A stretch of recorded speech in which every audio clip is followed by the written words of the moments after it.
रघुराम राजन बोले, न अच्छे रोजगार न अर्थव्यवस्था सुधार रही है सरकार, सिर्फ कोविड नहीं है जिम्मेदार। आरबीआई के पूर्व गवर्नर रघुराम राजन का कहना है कि भारत अच्छी जॉब्स उपलब्ध नहीं करा पा रहा।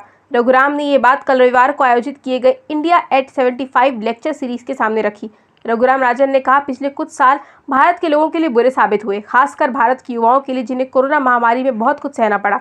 रघुराम ने आगे अपनी बात करते हुए कहा कि केवल कोरोना को ही भारत में हो रही इस धीमी वृद्धि के लिए जिम्मेदार नहीं ठहराया जा सकता, ये कई वर्षों का परिणाम है। रघुराम ने भारत में ही हाल ही में अग्निपथ स्कीम के खिलाफ हुए प्रदर्शन को भी ध्यान में रखा और कहा, हमारी सबसे बड़ी खामी है कि हम अच्छी जॉब्स लोगों को उपलब्ध नहीं करा पा रहे हैं। आपने देखा होगा कि कैसे तकरीबन 1.2 करोड़ लोगों ने केवल 35,000 निकले रेलवे जॉब्स के लिए आवेदन किया था। रघुराम राजन ने कहा कि भारत में महिलाओं की श्रम भागीदारी साल 2019 में 20.3% के साथ G20 में सबसे कम रही। भारत सऊदी अरेबिया से भी इस मामले में प्रतिस्पर्धा करता आ रहा है। हालांकि भारत 1991 के आर्थिक सुधारों के बाद तेजी से आगे बढ़ रहा है, मगर ये केवल कई सालों के एक बार होने वाला वाद है।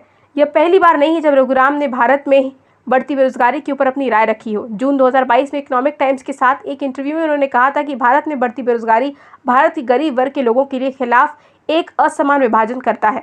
भारत की सरकार मस्जिदों में मंदिर तलाशने में व्यस्त हो चुकी है। आपको बता दें कि भारत में पिछले महीने ही अग्निपथ स्कीम के चलते प्रदर्शन किए गए। लोगों ने अपनी आपत्ति जताते हुए सरकार द्वारा लागू की गई इस स्कीम को वापस लेने की गुहार लगाई। इसी के साथ पिछले ही सरकारी नौकरियों में कुल पदों की संख्या भी घटाई जा रही है।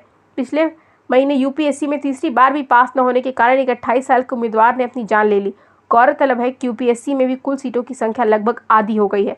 फरवरी 2022 में गृह मंत्रालय द्वारा राज्यसभा के सामने रखी गई नेशनल क्राइम रिकॉर्ड ब्यूरो की एक रिपोर्ट के अनुसार भारत में साल 2018 से 2020 के बीच 10,000 लोग बेरोजगारी के कारण आत्महत्या करने को मजबूर हुए।